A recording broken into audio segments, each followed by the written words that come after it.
Hey everyone, Amari Records here, and today we're back with another tier list. I know it's been a minute. The last time I did a tier list, that was one of my biggest videos, and I got flamed in the comments, but this time it's going to be a bit different because instead of doing a tier list on the music, we're going to be doing it on the performances and the concerts themselves. Now, obviously, this is just going to be for tours that I've been to and attended, so we're not going to be doing any clips of stuff like, I don't know, J. Cole's The Off-Season Tour or Eminem's Rapture shows because I still haven't seen those guys, even though I was meant to see Eminem in 2019, but that's another story. I'm absolutely devastated and just waiting every day since for him to come back, which I'm hearing could be very soon. But yeah, before we start, we're not going to be really rating it. It's going to be like a really subjective list because this is just like my personal experiences at these concerts. Like for some people, they might have had the best nights of their lives, and for me, it was just like a bit different. But like just a disclaimer, I gotta say every artist that I've seen like on stage, their stage presence was incredible, and I could tell they were putting in 110% effort for the most part. And the reason I want to do this video is because last month I attended two great concerts. One of them we'll get to it very soon because that's the first one we're going to start with. I attended some great concerts and I haven't stopped thinking about them. And yeah, let's get right into this. We're going to start with my most recent and work our way backwards.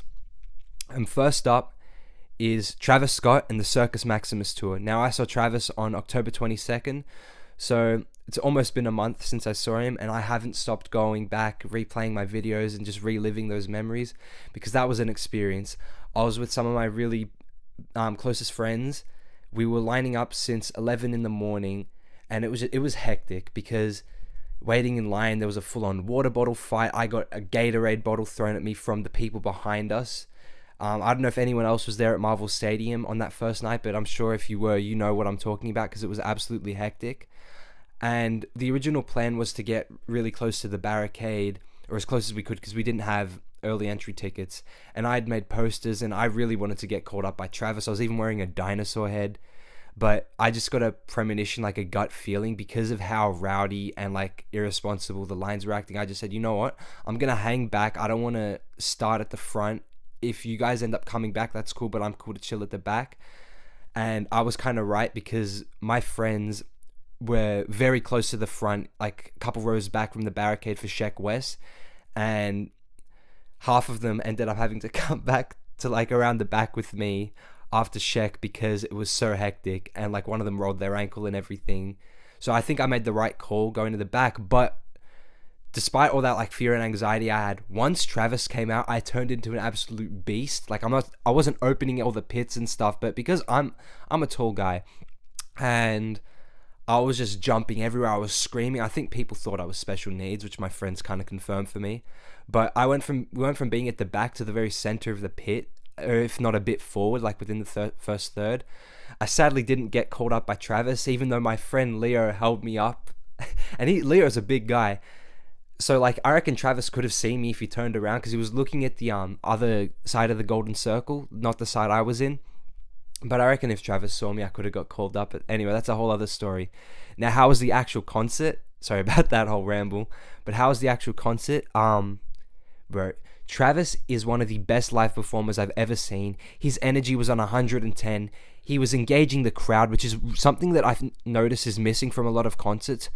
Like smaller venues that I've been to that aren't these massive stadium ones, that's usually where I've seen the crowd engagement and the artists actually like involving the crowd a lot.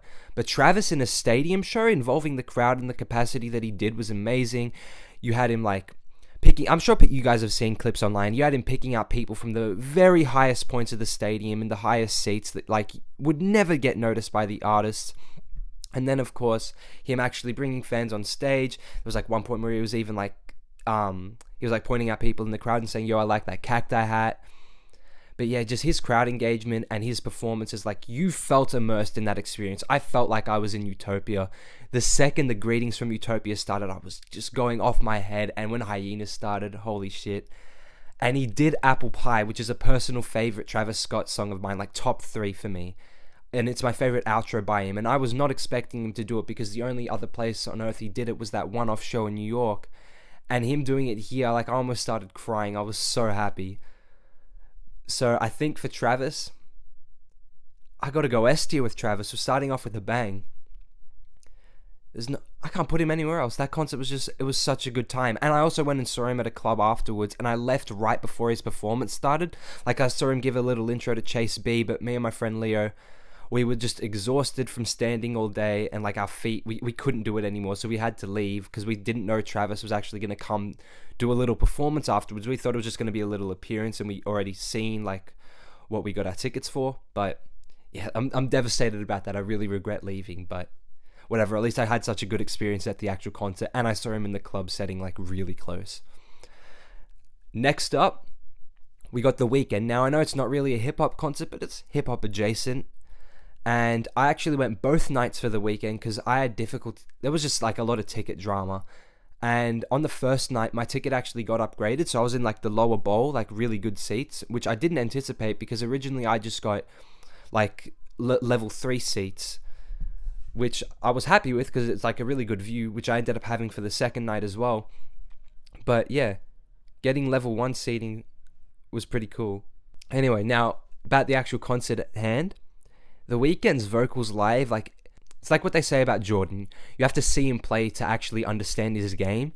Hearing The Weeknd live in person is like a whole different feeling to listening to him like through your headphones or in speakers. It's like euphoric hearing a guy hit those notes in person. His stage design, it was really cool visually, but I don't know how like practical it was because he just looked like a speck up there, and he was going across the whole stage constantly. So like you could only really see him up close, depending on where you were, like close to your section, like minimal times throughout the concert. But that's not too big a deal because obviously there were the screens. Mike Dean was a great opener, by the way. I just have to give a shout out to him. He just flexed all his production credits, and it was kind of annoying because I was the only one who knew, like, believe it or not, I was the only one in the crowd who fucking knew Type Shit and Farther Stretch My Hands Part 1. Like, I was screaming, whereas the people around me, like, I think they were just more casual listeners. They didn't understand, they didn't know the lyrics, so I kind of looked like an idiot belting those out. But anyway, back to The Weeknd. What I really enjoyed, and I know was a kind of controversial part of the concerts of this Australian leg that he just did, was how we got so many songs from Hurry Up Tomorrow, even though it hasn't released yet. And I know a lot of people were upset that he didn't end with Moth to a Flame, and instead he ended with the upcoming title track for night 1. I was so happy because we're the only country on earth other than Sao Paulo that's gotten to hear these tracks performed live. So I was like really happy being able to hear all of that stuff be performed. I got to see Timeless, which is an absolute banger and one of my like most played songs of the year, I reckon. Obviously the title track, Hurry Up Tomorrow, Wake Me Up, Take Me Back to LA.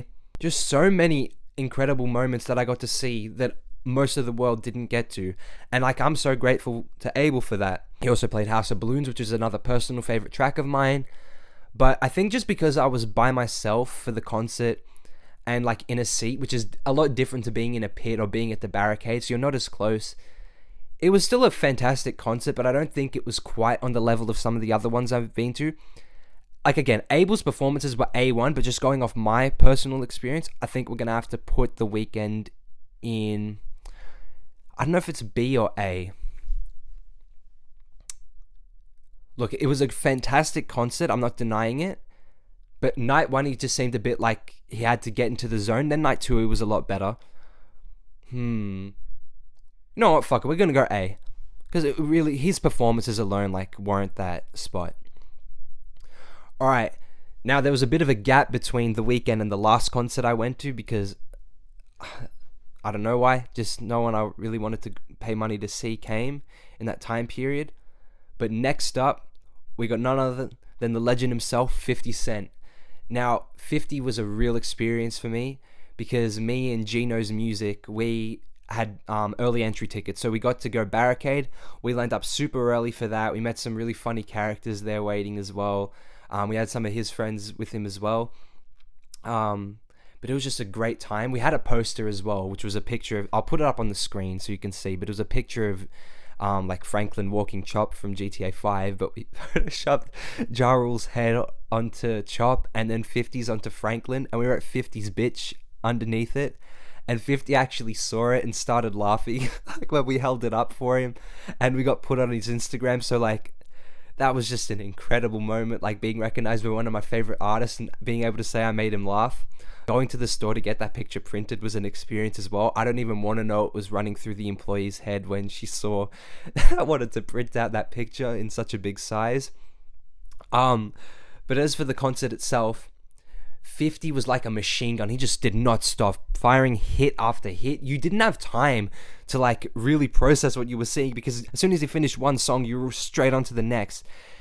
And being able to hear those classics performed and have 50 right in front of me, it was surreal.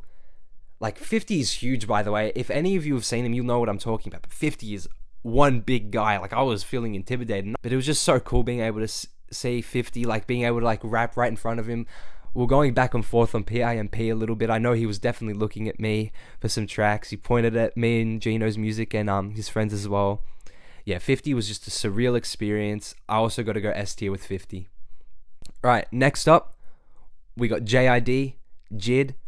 I saw him on the anniversary, the 1 year anniversary of the Forever Story, which is an incredible thing. I feel so fortunate that I was able to see him on that album's birthday. That album means so much to me, as I know it probably means to a lot of you. So being able to see J.I.D at the Barricade right in front of me, just performing songs from that album on its birthday, that was an insane experience.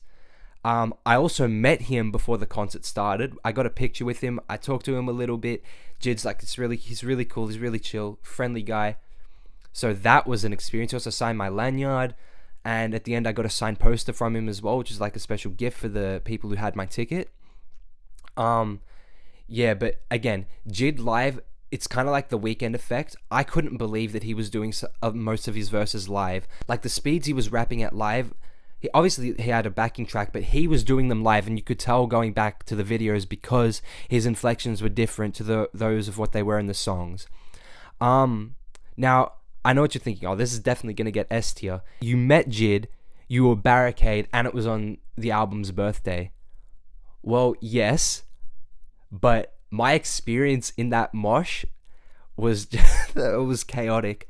It was in a quite small venue compared to like your arena or stadium shows, and the crowd was so rough. I was being like pressed against the Barricade with like no room. I actually, like, there were points I had to record like this, or I couldn't put my arms down or anything. I had to hang over the Barricade at one point. It was like a really rowdy mosh, and I ended up getting home, and because I was being pushed against the Barricade so much, I had bruises like along my stomach and waist. So it was kind of like an uncomfortable concert, and like some of the songs I couldn't really experience in the ways that I wanted to, just because I was kind of like being alert of my surroundings and like, you know, feeling a bit anxious about the fact I couldn't move and everything. Like, it was fine. There was security right in front of me, and people who were needed to be pulled out were pulled out and everything. So I wasn't too worried, but it was just a bit uncomfortable being in that pit. But all in all, J.I.D is one of the best performers I've ever seen. Instant A tier. If it wasn't for that like Barricade experience, like in the discomfort of it all, it would have been S. Alrighty. After J.I.D is actually a 2-for-1 concert. It was a joint tour between Nas and the Wu-Tang Clan. This was my first time ever being Barricade at a concert and having to do the early lineup and everything. And I actually sacrificed going to meet Nas at a store appearance he was doing just so I could make sure I got this good position. And I feel like it was the right decision to make, because being able to say that I had these GOATs, these legends in front of me performing some of, if not the most iconic tracks in the genre, right in front of my face, and being able to go back and forth with Nas on New York State of Mind. He was right in front of me and like was pointing at me while he was performing it, like for certain lines and everything. Like, that is an experience that I'm never going to forget. Being able to say I witnessed one of the greatest of all time right in front of my face, spitting one of the greatest of all time songs. Incredible. And also just having the entire Wu-Tang Clan, other than Method Man, who just didn't want to come for some reason. No, it's chill though, because I got to see Ghostface Killer, Raekwon, everybody. So like, that was incredible. RZA actually, like, because we were the last stop of the Oz tour, and I'm not sure if any other stops got this, but at the end of the concert, he like got a bottle of champagne and just sprayed it on us, and because I was like literally dead center, front and center, I got soaked by the champagne. So thanks RZA for that.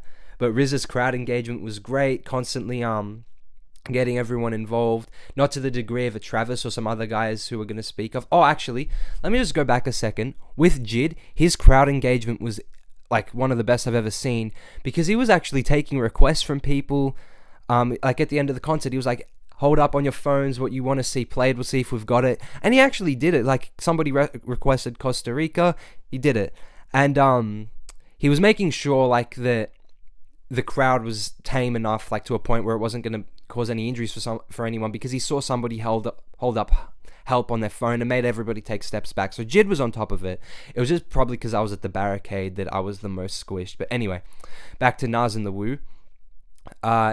Yeah, their crowd engagement was great, constantly engaging us, getting us to like wave our hands, put up the W's as well. It was also like a crewmate's birthday, so they wheeled out some donuts and sang happy birthday. But my main issue with the concert, everything was flawless basically, except for the fact that the volume was ridiculously loud, like to a point where songs were inaudible. Now, I had family up in the stands, like the highest possible seats, because they just got them last minute and that's all that was available.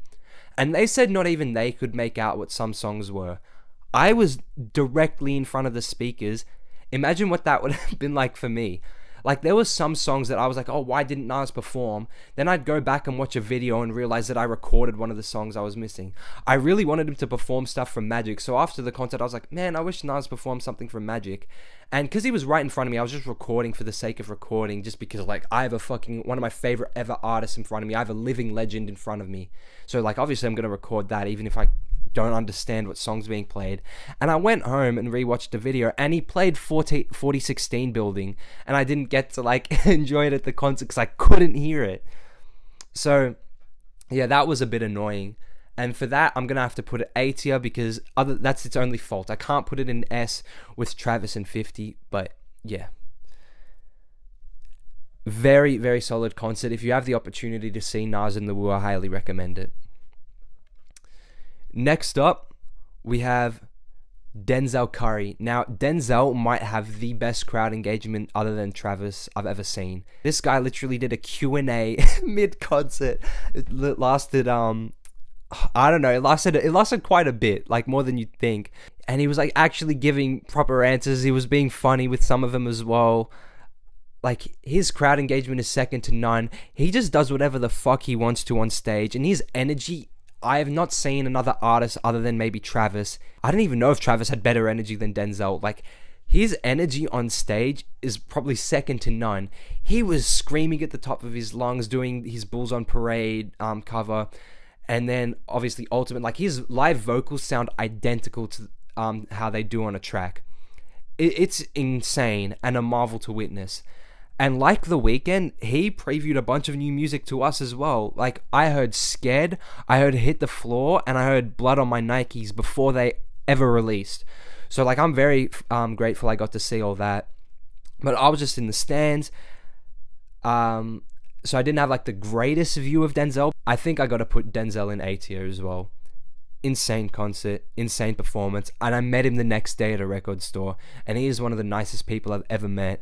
We had a little conversation just about how important music is and like good for you when you're having a shit day and whatnot. Denzel is like such a cool guy. I love him so much. So yeah, A tier for Denzel. Probably the most polarizing concert I ever went to now is the legend himself, Snoop D-O-G-G, Snoop Doggy Dogg. Now, listen, Snoop, you can never hate the guy. His personality is exactly how you'd expect, like when he's on stage and everything, just laid back, blunt smoking everything. But I think his concert needs some work. Like, his energy wasn't bad. It's like what you'd expect, but the actual like set pieces and everything, man, they need some serious work. So when D12 were his openers, and like it was cool being able to see, I think it was Swifty, McVeigh, and Conniver, and so it was cool being able to hear some D12 songs being performed, like a little precursor to when I eventually see him. But on the screen, like, you know, on the screen they've always got visuals and everything, like at every concert, but on their visuals are literally YouTube videos, and you could see the recommended videos popping up in the top right as they were performing, which was hilarious. Like, look, the performance was still cool, but yeah, their visuals need some work. And then when Snoop was on stage, I'm sorry, but like, I wasn't really interested in seeing an NFT dancing with strippers, and that was happening on stage for like 99% of the concert. And then halfway through, Snoop just leaves the stage and lets some Australian artist no one's ever heard of come on. Like, I'm not bagging on him for giving shine to a local artist. I think that's so cool, but have her as an opening act. Don't like just take a break mid-set and thrust her upon us for like 10 minutes. I was like genuinely concerned that the set was over at that point. And then he took another break, and this movie played of Snoop in bed with some woman, and he shoots her and says, "I could never trust no bitch." But when he shot her, the crowd just erupted in applause, and that's one of the funniest things that I've ever seen at the concert. It was so stupid, but like, it was hilarious and unexpected. It's kind of like one of those movies or TV shows where it's like, it's, you know, it's not great, but you can't look away because it's like funny bad. But listen, Snoop performing the next episode, Nothing But a G Thang, like all those classic hits, What's My Name, all the Doggy Style stuff, like that was, I'm so glad I got to see that, but just the actual show, I think needed some work. So for Snoop, I think I'm going to have to go C tier. C for Crip. I think he'll be happy with that. And now we're at the first concert that I ever attended, because there was a whole period of lockdown, so like I missed out on a lot of potential concerts because I was like finally old enough to go. Anyway, the first concert that I ever went to, I even sacrificed seeing Tyler because I wanted to make sure my favorite ever artist was my first concert. So I'm making up for it when I go see Tyler next year because I'm going to go multiple nights. But my first ever concert was none other than Kendrick Lamar, the Big Steppers tour. And I've not been to a better concert since. Call me, it could be biased because he's my favorite artist, but everything about that concert was perfect. Absolutely perfect. I didn't even care that I wasn't at the barricade. I had pretty good seats. I have no faults for Kendrick. Absolutely none. I was honestly just in awe for the entire set list. Baby Keem and Tanner Leone were great openers. I was so happy that I got to be there for Keem and Tanner's first ever Melbourne performances. But yeah, back to Kendrick. I couldn't believe he was going word for word, no backing track, and sounded identical as he does on his releases. Like, you can't tell the difference. Like, obviously some of his inflections were different, and he was like ad-libbing, like in Backstage Freestyle, it was like, "Melbourne, I goes in," and yeah, like, I'm like speechless about it. It's the best thing I've ever witnessed. I was crying throughout it as well, just because of how much Kendrick and his music mean to me, and what the music has done for my life, like, and personally. And just seeing my idol right in front of me, it was surreal. It was euphoric. It really was. No pun intended, but yeah, it was euphoric. And there is absolutely no way Kendrick is not going S tier. And yeah, that brings us to the end of the tier list. Do you guys have any upcoming concerts? Like, right now, I know for a fact, because I've got the tickets for it, I'm going to see Childish Gambino in February, and then Tyler in August of next year. Drake's coming, and I really hope he brings Cole. If he brings Cole, I will 10 billion% be there. If I'm hearing Eminem's coming next year, which I feel like we're cutting it a bit close for the supposed February dates that I've been told, but hey, who knows? Artists are announcing shows a lot closer to the dates now, so we never know.